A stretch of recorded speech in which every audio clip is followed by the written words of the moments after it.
Today on the Cameron Journal podcast, we're talking with Joe Pulizzi. He is the head of the Tilt and is doing the Creator Expo in Arizona that I am going to next week. And we're talking all about Web3 technologies and what they mean for the creator economy. I was really excited to have him on and have a chat with him and get to chat with him more when I'm done in Arizona, but this is a fascinating conversation. I know a lot of people are confused about crypto and NFTs and Web3 and what does this all mean and what the hell is going on. So in the spirit of my first book, we're going to ask him what the hell is going on with Web3 technology and NFTs and learn all about it and find out perhaps what exciting new things the Cameron Journal will have soon. So let's get ready to learn all about Web3. Let's go.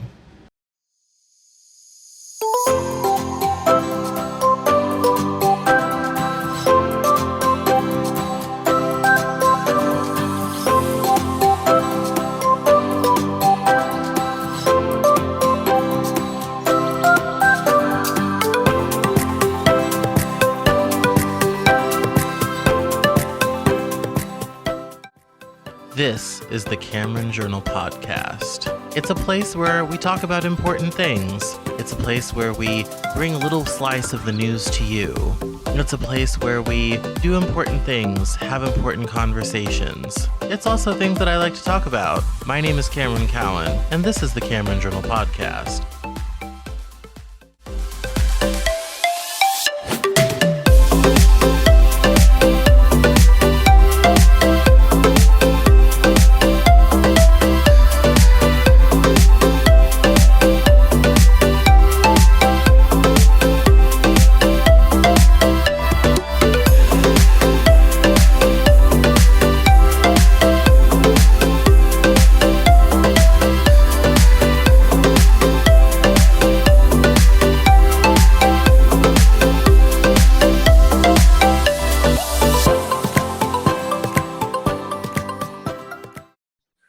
Today on the Cameron Journal podcast, we're happy to welcome Joe Pulizzi to our to the channel.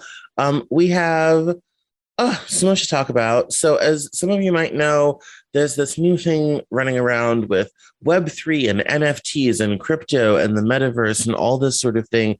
It's all very confusing. It's all very esoteric. What the hell is it? We have no idea. I am barely learning about it, all this type of thing. Fortunately, next week, about 9 days from the recording of this podcast, I'm going to be heading down to Arizona to go to a conference with our guest who is created this conference to learn all about all of these things. Which is a very exciting thing. So we're going to talk about what some of these technologies mean, what all of this is, and how it impacts creators like yours truly. Welcome to the Cameron Journal podcast. How are you? I'm doing great. Thanks for having me. I appreciate it. Excellent. So let's start from the beginning, right at the very beginning. What the hell is Web3 technologies and all this sort of thing? Give us a basic outlay of the world. Sure, absolutely. It's very confusing. It is confusing. I'm convinced no one really knows what it is, so I'm hoping you can shed light on it. Well, I certainly hope I can share a little bit of light on it. I think it's probably helpful just to talk about where I'm coming from, because what we're really talking about is Web3 specific for content creators. That's my focus. So when I'm talking about content creators like yourself, we're talking about podcasters and bloggers and event producers and newsletter writers and YouTubers and TikTokers and all those types of things. And in general, there is a business model for those people. You build an audience, a loyal audience over time. And then once you build that loyal audience, you're able to monetize that audience in multiple ways. A lot of people listening to this might think about, is that influencers? And do they monetize through sponsorship or advertising or whatever the case is? That's one way to do it. And another way to do it would be, I'm going to sell paid subscriptions, or the way that, we're doing it for Creator Economy Expo. We're launching an event. We have sponsors and paid registration. So once you build an audience, there's lots of different ways to do it. And then here comes this thing called Web3. And I went down the rabbit hole, Cameron, in about the end of 2020, because I was like, okay, what is this thing called the token? So when you say Web3, what you're really talking about is this insertion of what we call tokenization. the token drives everything. It's almost like, what if the internet had a currency, and that would be the token? And there's a couple different types of tokens. So when you think about Web3 from just a layperson's perspective, you're thinking about, okay, well, there's a blockchain and a creator can develop something scarce, and that scarcity is driven by a token. And there's two different types of tokens. One is a fungible token and one is a non-fungible token. So everybody's probably heard about NFTs, or whether they think about them as overpriced JPEGs, whatever the case is. But what you want to think about is there is a currency there. There is a value underlying that. So a non-fungible token is a unique currency, is a unique token on the blockchain, and a fungible token is something that is that you and I could interchange, just like the dollar. So if you had a dollar and I had a dollar and we switched, it wouldn't matter. It's all the same. So if somebody has a social token like we do for our company, it's called Tilt Coin, and there are 150,000 of these tokens available. Those tokens have the same value regardless of who has them. If you have a non-fungible token, we have an NFT project called Never Ending Tickets. Each one of those tokens has something different. There is a different image, but it's more what that image represents. Does that get them access to the event? Does it get them access to a VIP party? So it does it get them a special utility that they can't get anywhere else? There's lots of different tokens going out there. A lot of them have usages. I can get into a special club. It might be a membership, whatever the case is. What you just need to think about it's just an underlying business model that now can run on the scarcity that the creator develops. And it's on the blockchain, open blockchain. It's completely transparent. So if a blockchain is a ledger, it's everyone can see how many tokens there are, and there's value to each one of those tokens. And some of it is completely made up. And you probably see some of these crazy projects out there and NFT projects that are just launching, and they're like, how is there any value there? And then you're looking at some of them, like Gary Vaynerchuk launched his VFriends NFT project, where everyone gets a pass to his event. They get, some of them have very particular experiences. Like, for example, you might get to go and see a Knicks game on the floor with Gary. If you get that token, that has its own special utility with it. So it's just a different way to monetize an audience that we've never had before. And I'll just close with this, and you can ask some questions, Cameron. What's interesting is that before, a creator that was able to drive revenues, in a lot of cases, they were beholden to platforms. Like if I'm a YouTuber and I have an audience of 100,000 subscribers on YouTube, in a lot of cases, I have to play by YouTube's rules. I don't necessarily control those subscribers. I don't control the algorithm. And YouTube gives me 50 whatever percent of the advertising. They take the rest, and that's the business model. And you're like, is that all there is? But if I can create some super fans from that audience, and let's say I have 1,000 of those 100,000 that want to invest in what I'm doing as a creator, I can then create some type of a project. Let's say it's an NFT project.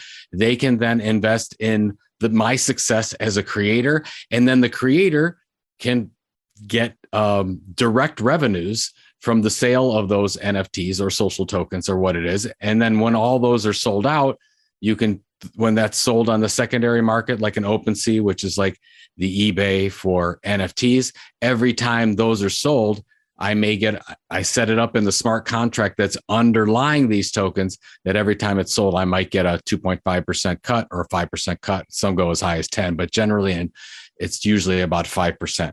So it's just a new way that creators can monetize, built on scarcity, and the token is sort of the engine that runs this whole thing. Okay. In full disclosure, I should mention the fact that I am part of the Tilt community, and I own an infinitesimally small amount of Tilt coin that was a gift for signing up, whatever have you. I will probably never end up doing anything with that, but hey, you never know what happens. Oh, we can talk about that. You can do stuff with it. Well, actually, let me talk about that, because it's important, because people were like, all right, so you signed up for the Tilt newsletter, you got some Tilt coin, what can you do with it? So my goal as a creator is for you to use that as a currency so I can build a little mini economy. So what you can do if you get enough tilt coin, you can basically activate your membership level. So if you have 5 tilt coin, you might get an exclusive content drop every month. If you get 20 tilt coin, you get access to our VIP group. You can use that tilt coin to buy merchandise. You can use that tilt coin to pay for training, just like you would with fiat currency, with a dollar or a euro or wherever you're coming from. So you can do the same things with that. It's just you build it, you use this just in one particular community. And that's why it's so strange that people can get a handle on it, because they have no value outside the community necessarily. I mean, yes, can you sell your tilt coin and exchange that into ETH and then exchange that into dollars? Absolutely, you can. But in a lot of cases, what the creator wants to do is keep that working in its own community. And I need to come up as the content creator with enough things for you to use that for. So you might say, oh, there's a lot of value there. So you want to get more, use more training, more events, whatever the case is, because you've invested in Tiltcoin. Aha. Excellent. Well, that in that case, I might have some clever use for it for someday. I think that's an excellent example of kind of what this all is and how it works in life, in terms of what use is going to come from these sorts of products. So no, that's very helpful. That's very helpful. Why would creators choose to kind of create their own blockchain-based microeconomy as opposed to just using money? Good old-fashioned, reliable money. You can absolutely do that. And there's nothing wrong with it. And almost every content creator, content entrepreneur does that. This is just one other way. What I love about it and why I went down the rabbit hole in late 2020 and why I thought this was a thing is because I've spent the last 20 years figuring out the business model for a content creator, like a media company, right? You build a loyal audience, and then you can monetize that directly. Then we talked about some of those things, paid subscription, advertising, or you can monetize those indirectly by selling products or consulting services or whatever. But what I love about this is there's an ongoing exchange of value. Hopefully I will bring you value as a content creator, and then you'll buy something from me. So that's the exchange of services for value. The difference where you might say, I want to get into this token economy because for the first time, there's a piece of ownership that the audience member or the community member gets. So let's say you follow a musician. RAC is a very popular Brazilian musician, very popular on Spotify, gets millions of downloads a month. Well, if you look at RAC's downloads on Spotify, doesn't make very much from Spotify from all the plays. And you're like, millions and millions of plays, and I don't make much as a creator. That's sort of the creator economy right now. There's a lot of content creation going on, but they can't monetize it. Well, what RAC did is found just 5 super fans that said, I'm going to sell these songs as NFTs. And as a community member, if you want to pay for it, you own it. You own the rights to it. You can own the song. You can do whatever you want with it, and sold those NFTs to those 5 people and made more off of that than he did off of all Spotify revenues he's ever had. So that's why, because we're not talking about just, oh, I'm going to exchange this token economy for everything else I'm doing. What you're really looking for, Cameron, are the super fans. Who are the ones that want to invest in you, that believe in you as a creator, that love what you're doing so much. They're the ones that would be in the front row of your concert, the front row of your event. They're the ones downloading all your content, all that stuff. They're the first ones looking at your YouTube, downloading your podcast. They want something more. They want a larger content experience. Well, as a creator, how do I deliver that?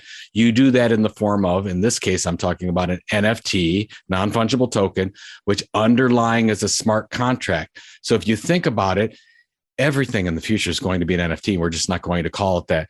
But there's rules set underneath for what you get. Okay, I bought this NFT. It's got a picture. Do I just get the picture? No, the picture just represents whatever's underneath it. So RAC would say, oh, you get rights to this song. You can use it however you want to. In addition, you get first access to all my tickets that I might sell. I might do a personalized concert in your backyard. I don't know what he does, but you can make up those things for your super fans. And that's what I would look at if you're a content creator is you're not going to replace your entire business model, but this is something that you can give to fans that you couldn't give before. They have the ownership. They have them in their digital wallets. If you have the digital wallet, you have your keys. It's like, oh, good. I've got RAC's NFT, or you've got Joe Pulizzi's NFT, and you have that, and that's meaningful. And then I can show that or exchange that or whatever the case is. However, if you go to a minting site or you go to OpenSea, it's like, oh, great, I've got this. I get access to this event. I get access to Joe or Gary Vaynerchuk or whatever the case is. And that's the difference. So I would think about it more, Cameron, for can I do something for super fans? Can I do my 100 true fans, as Kevin Kelly calls my 1,000 true fans? Yes, there's an opportunity there. And that's what I would think about. Okay, excellent. I think that's that's clears up kind of what it does and what it is and all this type of thing. That's a handy idea. And I can see now why. So really, people are paying for access and experiences kind of as such, rather than just the thing. Because I think a lot of people are kind of like, why are people paying tens of thousands of dollars for bad art?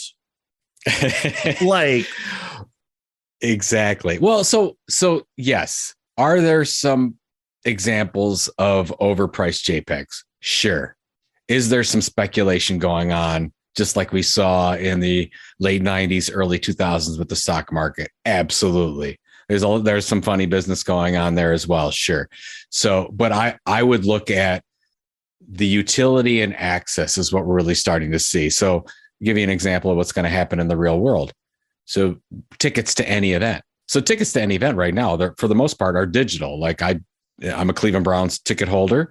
You can make fun of that, but I am. So as a Cleveland Browns ticket holder, I get my tickets to 8 home games on my phone. They're digital. I would never make fun of you for being a ticket holder of the Browns. I just pity you, and I may give you a hug. That's fine. It's Please the Browns. please pity me. Yes, exactly. Please pity me.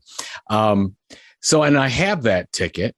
And when I'm done using that ticket, Cameron, it stays on my phone, but it's worthless, right? Unless I want it just for posterity's sake. Oh, great. I went to this game, whatever. It doesn't have to be that way.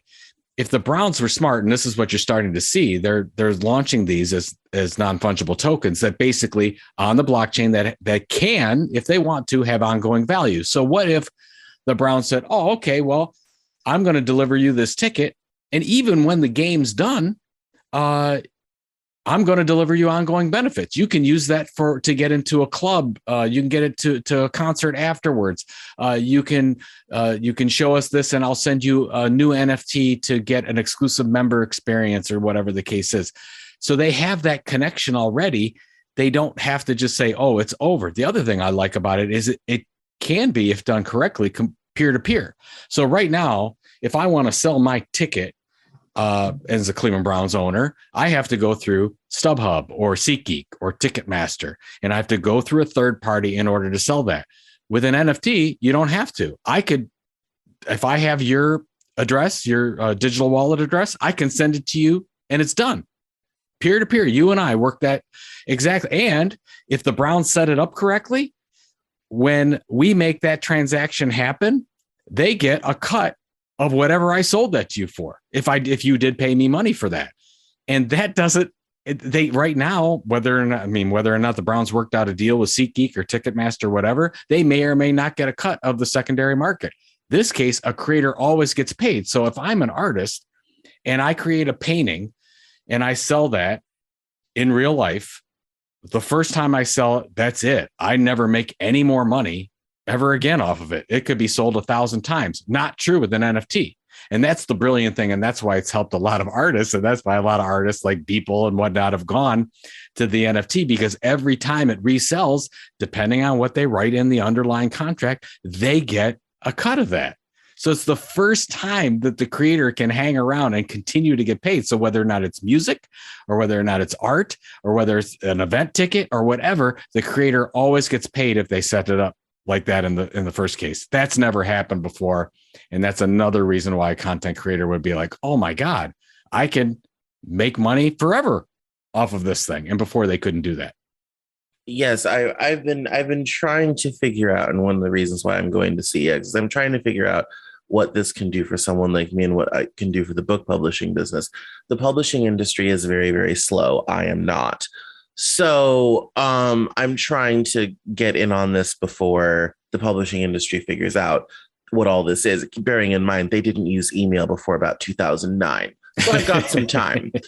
No, I'm dead serious. When I first started sending out short stories to literary journals, I had to send it through the regular mail with postage, self-addressed stamped envelope inside for a response. It was, and this was in 2005. I was still sending out paper, physical paper, when I first started doing submissions.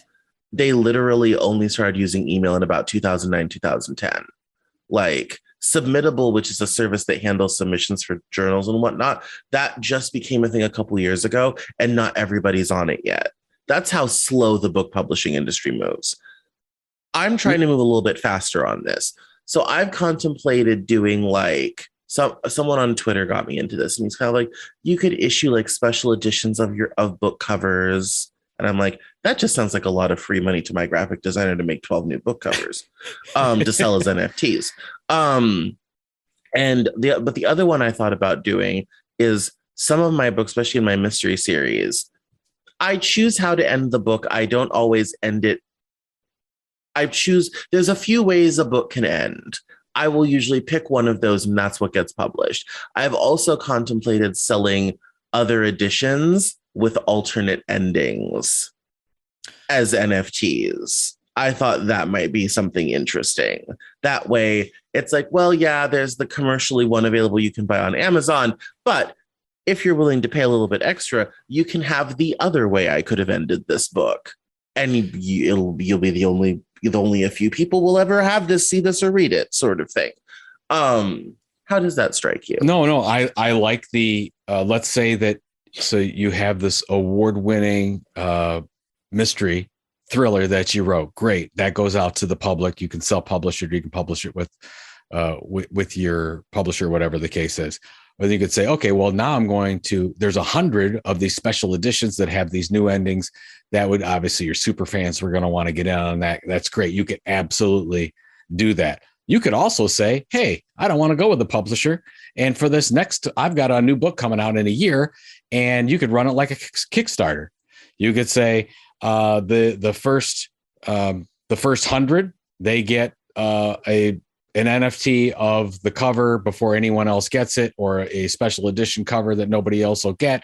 The first 100 or the first 1,000, they get access to an online event that I'm going to hold, where I'm going to do a reading, or whatever the experience might be. So you could think about it beforehand in experiences and individual pieces of art. Maybe could be a book cover, could be a special chapter that nobody else gets. It could be a behind the scenes of you writing about the different characters and some of your thought into it. It could be anything, right? Whatever pieces of experience. And that's what it's challenging if you talk to your audience. And that's what I would do. You talk to your audience, say, well, what are some of the things? I mean, you're a fan. What would you really like to have? And they will tell you. And then those are the things that you can monetize and tokenize and create those experiences. So it doesn't just have to be after. It doesn't just have to be content either. It could be about experiences and something inside baseball that they don't normally get. And we don't, I've been seeing some of the things that authors have been doing. I think it's early days. Nobody's really figured it out yet. We're not really there. We seem to be like we were in the artist stage to begin, and now we're really in the event and music stage. We haven't really gotten to the author stage yet. Like I haven't seen one that's really figured it out yet, but I think it's going to be some combination of early experiences plus never before seen content that they would get the rights to. Yeah. I mean, I guess the thing I look at this is because I I've not had a lot of success with the traditional publishing industry. My first novel, I had 3 different agencies ask for a full manuscript, and none of them bought the project. So I then said, well, screw you. I'm just going to publish it myself because I'm going to have to do most of the marketing anyway. So what do I really need you people for? I'll just make more money on my own.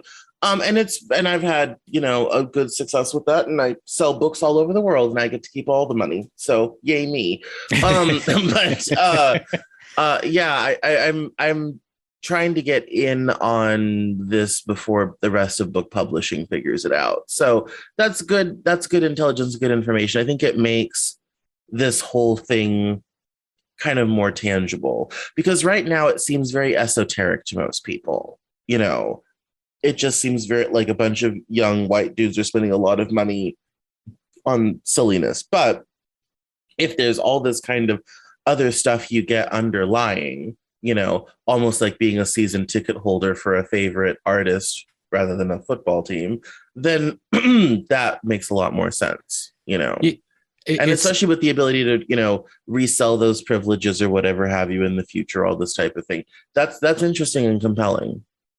There is, I would agree. Like when I first saw him, I'm like, wow, what the heck is going on? And then really when I looked into Gary Vaynerchuk's project VeeFriends, and I saw the experiences that he was creating for superfans and how they were spending a lot of money because they wanted those experiences. Obviously, Gary Vee's got a huge audience and he's able to do things that a lot of people can't. But almost every person out there has, 1 or 2 or multiple superfans that would support them, whatever they do. And so that's what we have to figure out as content creators is what's our special sauce. So, I mean, there's some people that say, Joe, like with our VIP group for Tiltcoin, I basically say, hey, you have access to me anytime. We have 75 or something Tilt VIP that have 20 or more Tiltcoin, and I've got a whole Discord group with them, and they can ask me any questions. And if they need to get on the phone with me or whatever, that's access that they get because they've invested to that point. So that's just what I made up. Is it perfect? No. Is there a better way? Probably. And that's why the things that we're creating today, I would think about like websites from the late 90s. I would think about Alta Vista, Netscape, and they're basically so rudimentary. We're just trying to figure this thing out. What we're going to see in a couple of years, I think, is going to be fascinating. And I've mentioned this before. We're calling it this horribly marketed thing called NFTs that people are just throwing around.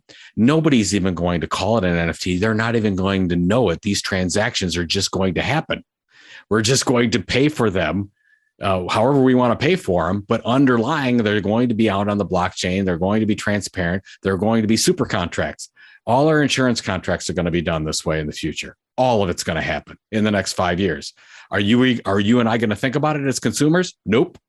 It's just going to happen. No, because those things the technology you set the rules and the technology will make all these things happen. All of our medical records will be an NFT. These things are all going to happen. I've always said, and I was an early crypto adopter. I bought in at Ethereum when it was under $1 and sold it at 100. And I bought Bitcoin at $6 and sold it at 500 and all this type of thing. I was very early on that. And I basically said, cryptocurrency is basically the tulips of today. But the blockchain will change the world. The whole cryptocurrency thing, I don't think that really is going to go anywhere long term. But the underlying technology will absolutely 110% change the world. It will change the way everything is handled. It will make everything a lot easier. It will be a complete record of various and sundry transactions in a much more transparent way. And I think that's the power of like the Ethereum network, because it also does smart contracts. Exactly. Yeah. And I would agree. Brilliant. Right. I mean, yes, who knows who knows where all these cryptocurrencies are going to go, but the ones that actually have utility behind them, I believe ETH does. I do believe that, I believe Bitcoin is more of a store of value at this point. And I think it is. It is rather, it's kind of like digital gold. Yeah. Really, that's what you have to think about it as, is digital gold. And So I think you're going to have some winners and losers, but right now there's a big, and that's why when I tell people that are just getting into this, where do I go? What should I look at? I said, really look at the bubble of the 90s and 2000. You had all these internet companies, everything with a .com was getting bought. It didn't matter. And that's what happened a couple of years ago with all these cryptocurrencies that came out. Everyone's like, oh, buy them up, everything. Good. And then slowly you start to see the Amazons and the eBays and the Etsy's and the real companies emerge because they have a real business model. We're going to get to that point pretty soon, I think.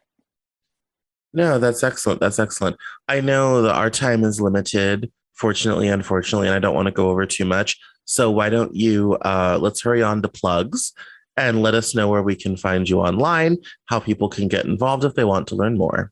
Sure. I'm at Joe Pulizzi, JoePulizzi everywhere. Best place is Twitter. If you want to find me, my DMs are open. You can just shoot me a note there.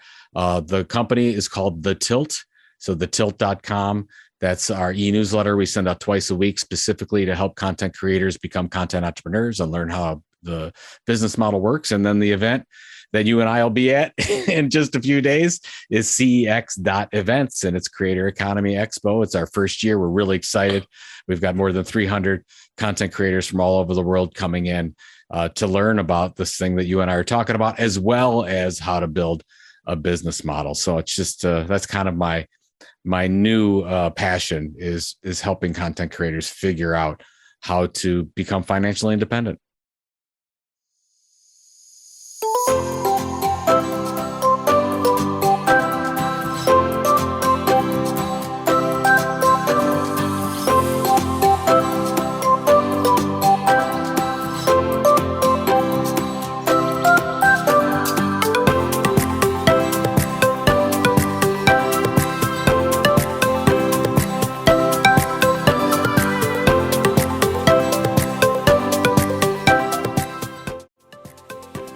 That's all for this episode of the Cameron Journal podcast. Thank you so much for listening. Visit us online at CameronJournal.com. We're on Facebook, Twitter, and Instagram. And I love to talk to my followers and listeners, so please feel free to get us on social media at Cameron Cowan on Twitter. And we'll see you next time on the Cameron Journal podcast.